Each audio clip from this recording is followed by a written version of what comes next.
The first thing is you come with the light itself, but it also comes with a Sony NP-F battery, which nowadays is actually really nice. So if you're someone that doesn't have a bunch of Sony NP-F batteries lying around, this is a really nice feature to have.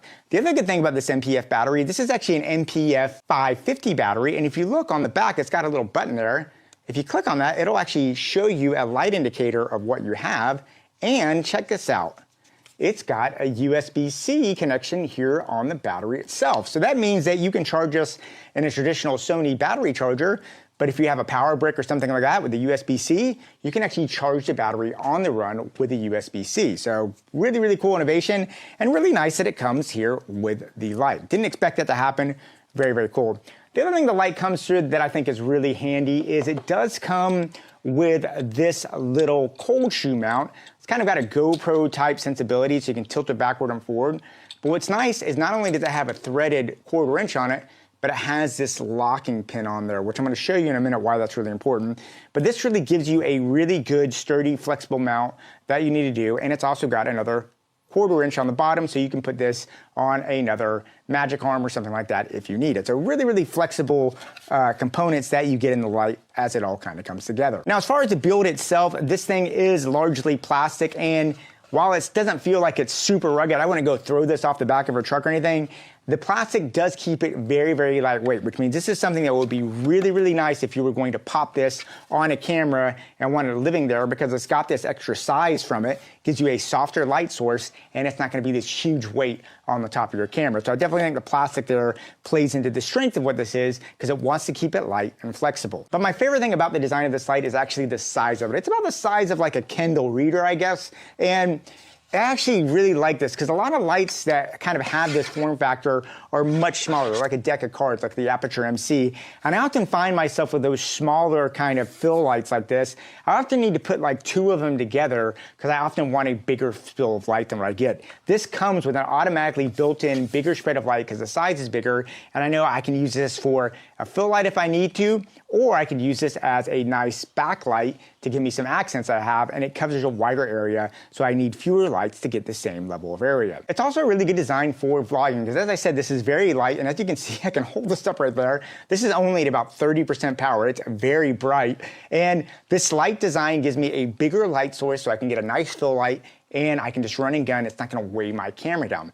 In addition to that, because this thing does have a 1/4 inch mount on the bottom, but it's also got this second locking mount, which happens to go perfectly with the locking mount on here. So what's great is I can take this, put it in there, and when I screw this in here, that locking shoe, this is just like the RE features that you have on a lot of mounts and stuff.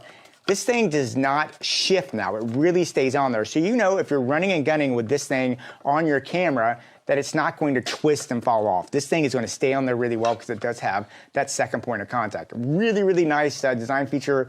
You really don't see that very much in smaller lights like this, and I think that's something that's really cool. Now, the design of this is pretty straightforward. It does have a nice kind of diffuse panel on the front, and on the back you can kind of see here, it does have a very intuitive LED panel, and it's got a mode button that I can cycle through my modes.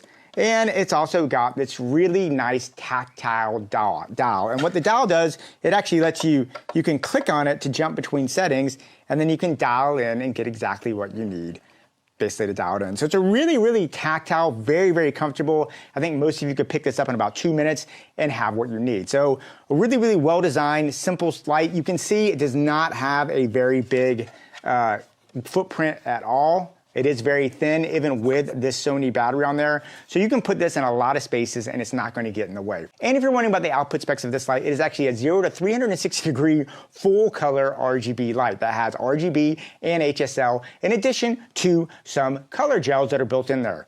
On top of that, it also has a really good bicolor setting that goes from 2800 Kelvin up to 6800 Kelvin, and it comes packed with 26 different FX scenarios. So really a lot of flexibility in this light. It also has a pretty good kick to it at 1350 lumens with a CRI value of greater than or equal to 95. So really good light rendition and really powerful kick. And the spread kind of has 120 degree illumination, and it takes about a 15-watt draw from the power on the battery. Now, one of the best things about this light, period, is the fact that this VILTROX is part of the WeLight family, and that means this thing accesses the WeLight app which is one of the best light apps you have, period, for controlling lights. And you're going to want to have an app to control this light. And the best thing is the Bluetooth that comes on your phone is going to instantly recognize these WeLight apps. I've never had a problem controlling my light from it. It's pretty simple. If you click on this WeLight app, you're going to be connected instantly here to your thing. You can see just how easy it is for me to go and move this around. And I'll move this around just so you can see. I love the fact that if I move this around, it's just instantly controlling what my light does. I have access to all the effects in here. As you can see, I can put it up whatever I need. It doesn't matter. These apps let you completely unlock all of the potential that exists here in these lights. And in my opinion, in today's day and age, you should not buy a light, in my honest opinion, unless you have app control, because you're going to put this place somewhere where it may be hard to get to. You want to control it and you want to dial it in. And these apps really let you unlock everything that this light can do. So this is a very powerful function that this thing has. And the fact that it's part of such a robust app in the WeLight app really gives this thing a huge bang for its buck. So I really think this Sprite 15C is a really great little bang for the buck. If I had to put any cons on it, I would say the only con that I would see is I'm a sucker for light control, and this is a great little fill light, but man, I kind of wish I had some kind of barn door option in case I wanted to maybe control the light. There is no barn door option, and the only other con that I would really think needs to be pointed out is while it has a great mounting option here on the bottom, there's nothing on either side. It is always nice to have that option to mount on the side if possible, and this doesn't have that. It's just that one mounting point on the bottom.